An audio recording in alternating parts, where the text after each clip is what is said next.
You are more than enough. You said it has kind of a unique format. How did you come up with the format? What's the purpose behind that? The format is designed for people to take action because, you know, if we can read the book, if we don't take action, nothing's going to change in our lives. So at the end of each chapter, I've given a skill practice or an exercise for people to go out and actually do something that is in the book from that chapter. Here's your assignment to actually go and take action on what's in this chapter. And then there's an affirmation at the end of each chapter. And the affirmation is for them to affirm to themselves that they are more than enough, that they do have the purpose, that they do have the passion, that they do have the power to be what it is that they want to be or to do or to have. And so they are to repeat the affirmation every day, a couple times a day. But it's not a lot of work. I mean, it sounds like there's an assignment there and they're going to have to go out there and just work. It's not that hard. You just put it on your refrigerator or on your visor in your car where you see it and just read it over each time you see it. And it's amazing how it will help you to feel that power, to feel filled up. Why do you think that those affirmations and the exercises actually bring what you're saying home to the reader? I mean, how does it change them? Well, an affirmation is a positive statement that you make to yourself which will work with the subconscious mind. So when you say an affirmation over and over, the subconscious mind doesn't know the difference between real and imagined. It only knows what you tell it. So if you say, I'm so knowledgeable or I'm so powerful, the subconscious mind will believe it. Now, in the beginning, it might argue with you. In the beginning, you might say, I'm so powerful, and it goes, no, you're not. Because it's been hearing something from you prior to that all your life. So you have to repeat it over and over and over until the subconscious mind gets it. And that takes a minimum of 21 days.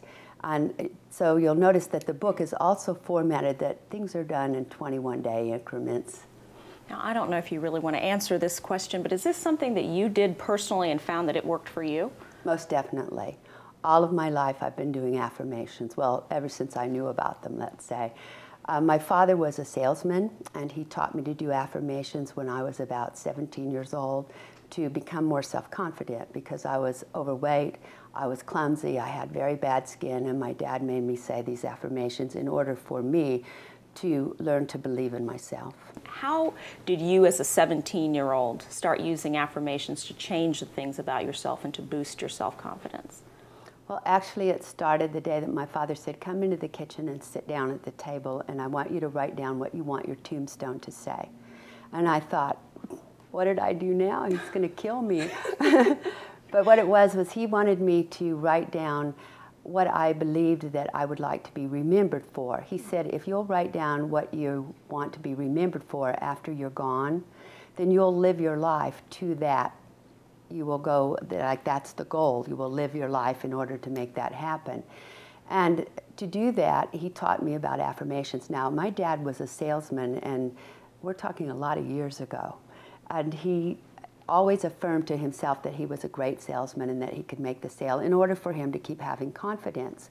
So he took me to hear an author by the name of Maxwell Maltz, who wrote the book Psycho-Cybernetics. And I heard this man speak, and then my dad helped me with the affirmations.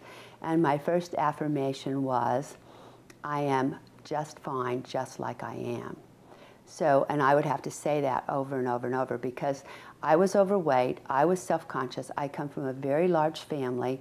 I had a sister for everything. I had a beautiful sister, I had a smart sister, I had an artistic sister. Everybody seemed to have so much more than I did. And my father kept saying, it doesn't matter how much you love them, you can't be them. You have to be who you are. You have to be the best you that you can be. And at the time, I didn't feel like there was anything good about me. I just felt like I was overweight, I wasn't popular at school, that I had bad skin, and my mother always cut my hair real short, and I wanted longer hair. So you see now, I have it. And it was just, I needed to start affirming that I was enough, that I could do it. No matter what anyone said or did to me, I was a worthwhile person. And it worked. And I've been doing it ever since. Whenever I get the least bit afraid or the least bit nervous or I come up against a difficult situation in my life, my affirmation now goes like this. Every morning I say to myself, I'm powerful and effective. I'm very good at what I do. I'm a good speaker. I'm very smart. I know what I need to know, and it will come to me at the right time today. If for some reason someone asks me something I don't know, then I'm a very smart woman. I can find out and get back to them. It's not difficult. I'm powerful. I'm effective. I look good. I smell good. Yay me. Thank you, Judy.